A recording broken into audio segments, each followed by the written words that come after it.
Our journey to Machu Picchu began in the sacred valley of Cusco, in a town called Ollantaytambo. We boarded the Voyager Machu Picchu train for an 80-minute ride along the serpentine Urubamba River. This path wound us past towering mountains with snow-capped peaks into the rainforest that hosts the Incan citadel. On arrival to the town of Agua Caliente, we walked about 15 minutes to a bus station for our final climb to Machu Picchu. The day started out raining. Fortunately, the rain cleared up. This bus ride took 25 minutes to climb the 14 switchback narrow roads for an ascent of 1,280 feet to Machu Picchu's final entrance height of 7,970 feet. Machu Picchu is a 15th century Inca citadel situated on a mountain ridge. From the main entrance, we began a hike to the first level terrace. I was really struck by the mountain that looks like it has an arrowhead. This peak next to a former home gave us our first glimpse of the Incan citadel. So I was surprised by the number of terraces, starting all the way at the valley floor, going all the way up to the top. The guide told us how different terraces would host different kinds of growth, vegetation, food, and crops for the people. So we've made it to the top, or at least close to the top of Machu Picchu in the mountain. We're in the third terrace level above the city. This was used for farming of crops, different crops at the heights. So you can see the city below us, and it's about 150 feet down. Thank you. It was also interesting understanding why Machu Picchu, the site, was up on the top of the mountain, in that they had a great source of water coming off of the mountains. I think there were about 9 wells, and one of the wells that we actually saw still had water coming from it. A final climb of another 100 feet brought us to the third viewing terrace. From this point, we saw both the valleys on the east and west of the city, along with many farming terraces. It's just breathtaking. It's amazing just thinking, how long ago it was, and that they moved all of those by hand. I loved how the clouds just kind of circled around the mountain peaks.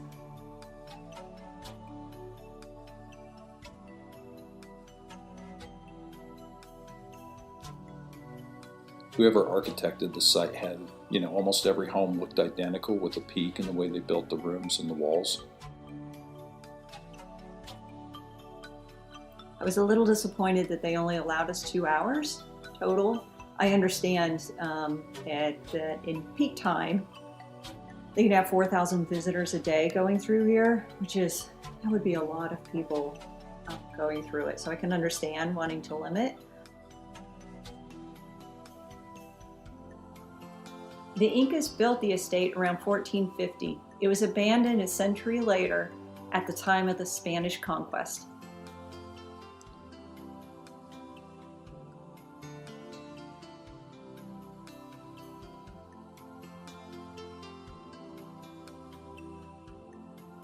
I liked how they had all of this structure as far as it was uniform walls going up, and then all of a sudden there would just be like a rock formation or something. So they just kind of built around the rock instead of trying to clear it.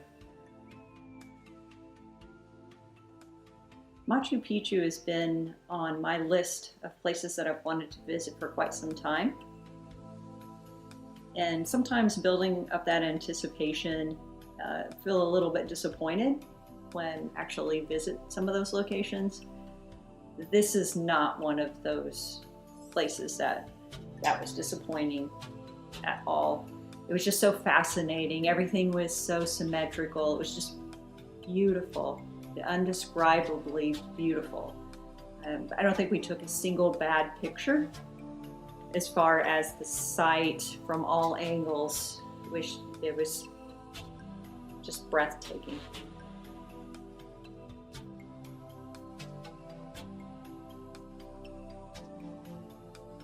Definitely have to watch your step While you're there, some of those, they're very uneven paths, and our walking sticks really came in handy. Although known locally, it was not known to the Spanish during the colonial period. Machu Picchu remained unknown to the outside world until American historian Hiram Bingham brought it to international attention in 1911. I also like how they kept a part of the site like they found it with the overgrowth, so could really imagine what it looked like when Hiram Bingham actually first saw it. It would be, is there something really there? It just looks like forest growth. We saw at least 50 people just constantly working on the place while we were there during a short visit.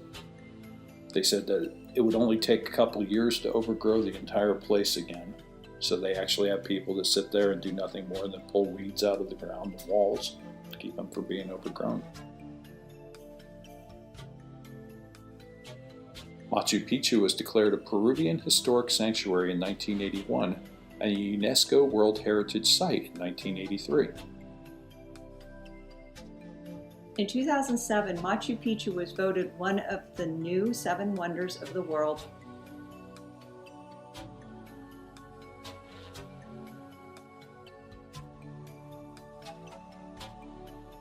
You know, it was amazing how level it was in places. So when they did decide that they were going to put a floor in, or, you know, go from one terrace to another terrace, those terraces are very flat and very level. It's interesting to look at how they built the walls. They would actually build a stone wall and then a second stone wall, and they would fill it with dirt in between so that it would actually keep the house warm. We did get a little bit winded going up from terrace to terrace, but we didn't, I wouldn't say it was a difficult hike by any means. It wasn't easy, so I would recommend that you be in, you know, somewhat decent physical shape. You don't have to be in great physical shape, but knee problems or things like that, just be very cautious if you want to visit the site. Most of your time there is going to be at above 8,000 feet, so you can get a little altitude sickness. It's not heavy, and at times during this trip we were at 14,000 feet, so that part didn't bother us. We were a little acclimated, but I would definitely prepare yourself for the altitude.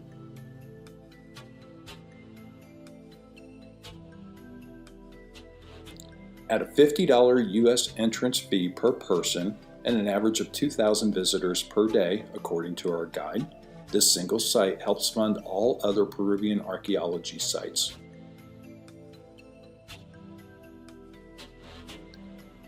In this spot is the Temple of the Condor. It's a little hard to see, but if you use your imagination, you can see a bird, and he's sitting above a turtle.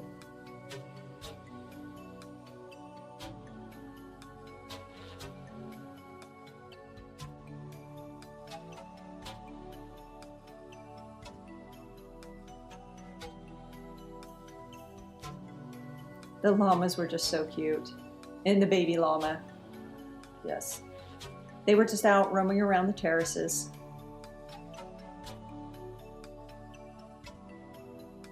I had no preconceived thoughts of what I was going to see in Machu Picchu.